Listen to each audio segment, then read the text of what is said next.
नवरात्रि के पवित्र अवसर पर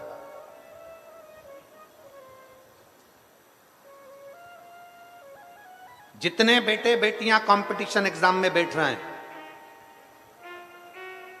जितने बच्चे कंपटीशन एग्जाम की तैयारी कर रहे हैं, हमने पहले भी कथा में कहा उन बच्चों के लिए कि भरपूर मेहनत करो। जितनी मेहनत तुमने आज करी है इससे 4 गुनी ज्यादा मेहनत तुम करो।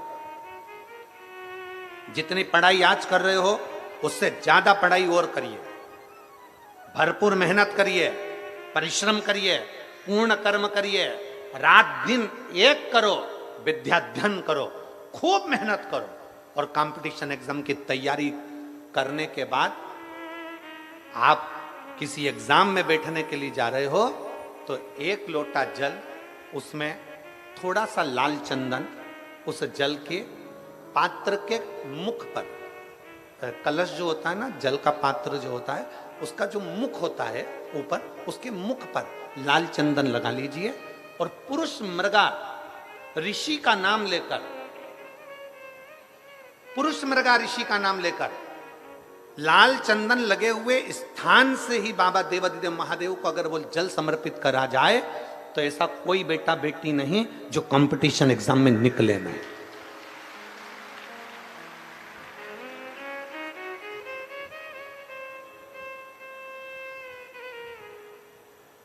महाभारत की कथा कहती है, शिव महापुराण की कथा कहती है, भगवान द्वारकानाथ ने युधिष्ठिर से कह दिया कि इस राजसु यज्ञ को करने के लिए ऋषि पुरुष मृगा का होना जरूरी है। तो कहिए ऋषि पुरुष मृगा मिलेंगे कहां? इनकी कोई झोपड़ी है, इनकी कोई कुटिया है, इनका कोई स्थान है, इनका कोई नगर है, इनकी कोई स्थान नियुक्त है जहां जाकर इनको निमंत्रण दिया जाए और इनको बुलाया जाए और किया जाए? तो कह दिया भगवान द्वारकानाथ ने, हम भी नहीं जानते कि शंकर के भक्त ऋषि पुरुष मृगा कहाँ रहते हैं, बस इतना मालूम है कि वो शिव के भक्त हैं। एक बार अगर ऋषि पुरुष मृगा का दर्शन ही हो जाए तो जीवन सिद्ध हो जाए, जीवन सिद्ध हो जाए। भारत की भूमि के ये वो ऋषि थे जिनका मुख पुरुष की तरह था, जिनकी आधा धड़, छाती तक का शरीर, वक्षस्थल तक का शरीर पुरुष का था और वक्षस्थल से नीचे का बाकी का शरीर मृग का था। हिरण का शरीर था आधा, आधा शरीर तो पुरुष का था और आधा शरीर हिरण का था। ऐसे ऋषि पुरुष मृगा थे, पुरुष मृगा। भगवान द्वारकानाथ ने कहा हम नहीं जानते कि ये पुरुष मृगा कहां मिलेंगे, परंतु एक बात है, इनको लेने के लिए भीम को भेज दिया जाए। भीम जा, भीम ने अपनी गदा उठाकर हां भरी, मैं ऋषि पुरुष मृगा को लेने के लिए जाऊंगा, मैं ऋषि पुरुष मृगा को लेने के लिए जाऊंगा।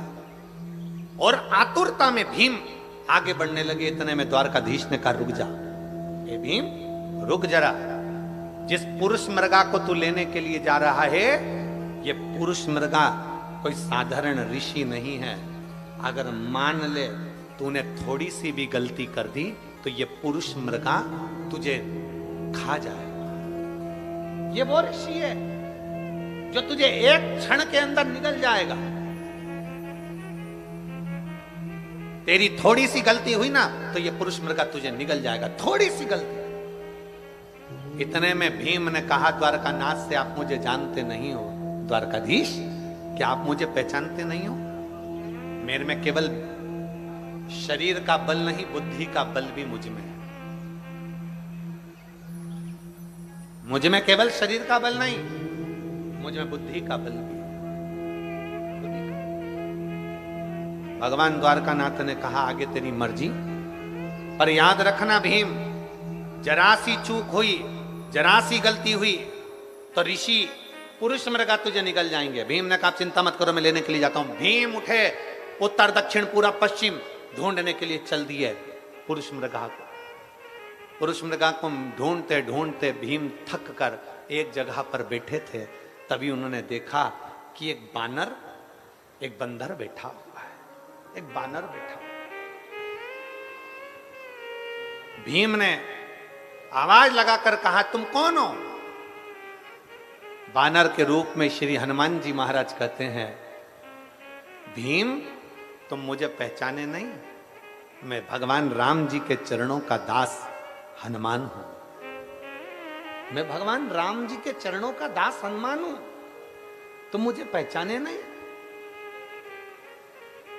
भीम ने कहा हनुमान जी महाराज से, महाराज जी मैं तुम्हें पहचान नहीं पाया।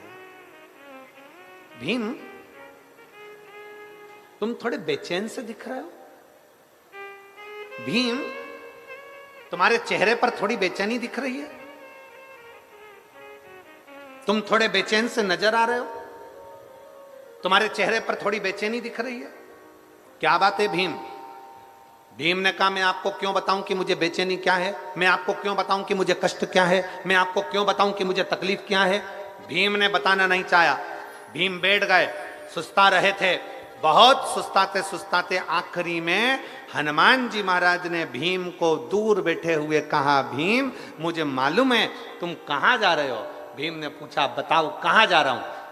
हनुमान जी महाराज ने कहा, तुम शिव जी के भक्त ऋषि पुरुष मृगा को लेने के लिए जा रहे हो। भीम ने कहा, आपको कैसे मालूम पड़ा कि मैं पुरुष मृगा को लेने के लिए जा रहा हूं? हनुमान जी बोले, जो पुरुष मृगा शिव का भक्त है, उसी तरह मैं भी शंकर भगवान का एक अंश हूं, इसलिए मैं हनुमान हूं। मैं हनुमान,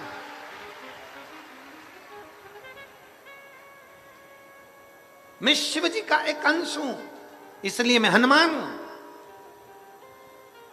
भीम ने हाथ जोड़कर कहा, आप जानते हो मैं क्यों जा रहा हूं? मैं सब जानता हूं, मैं सब जानता हूं।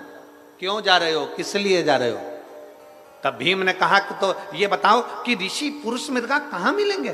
भगवान श्री हनुमान जी महाराज ने कहा, तुम ढूंढते रहो, ढूंढते रहो, एक न एक दिन तुम्हें पुरुष मृगा मिल जरूर जाएंगे। पर एक बात सुन ले भीम, तुझे पुरुष मृगा मिल जाएंगे ना, तो वो तुझ में आपस में बात कर कर जब तूने ले जाना चाहेगा, तो कोई ना कोई शर्त ऋषि पुरुष मृगा तेरे सामने रख देंगे। जब वो शर्त रखेंगे ना भीम, तब सुन, तुझे मेरी याद आएगी। इसलिए मैं तुझे आज अपने शरीर के 3 रोम, 3 बाल शरीर के तोड़ कर दे रहा हूं। हनुमान जी महाराज बोले, मैं अपने शरीर के 3 बाल तुझे दे रहा हूं, इन 3 बालों को, 3 रोमों को तू अपने पास रखना। इतने में भीम ने कहा, मैं तुम्हारे 3 बाल क्यों लेकर जाऊं, तुम्हारे शरीर के 3 रोम क्यों लेकर जाऊं, इन केश को क्यों लेकर जाऊं? तब हनुमान जी ने कहा, सुन रे भीम, जब पुरुष मृगा मिलेंगे तो उससे शर्त रखेंगे, तेरे साथ हस्तिनापुर जाने की जब शर्त रखी जाएगी, उस जगह पर तुझे मेरी याद आएगी। ऋषि पुरुष मृगा जब तुझसे शर्त रखेंगे, ऋषि पुरुष मृगा को रोकने के लिए मेरे शरीर का एक बाल जब तू जमीन पर पटकेगा, उससे 1000 शिवलिंग उत्पन्न हो जाएंगे। दूसरा रोम पटकेगा, उससे 1,00,000 शिवलिंग उत्पन्न हो जाएंगे। तीसरा रोम जब तू पटकेगा, उससे 1 करोड़ शिवलिंग उत्पन्न हो जाएंगे।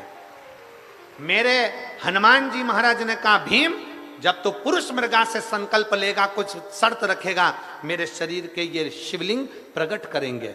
और सुन भीम, पुरुष मृगा की एक आदत है, जितने शंकर के शिवलिंग मिल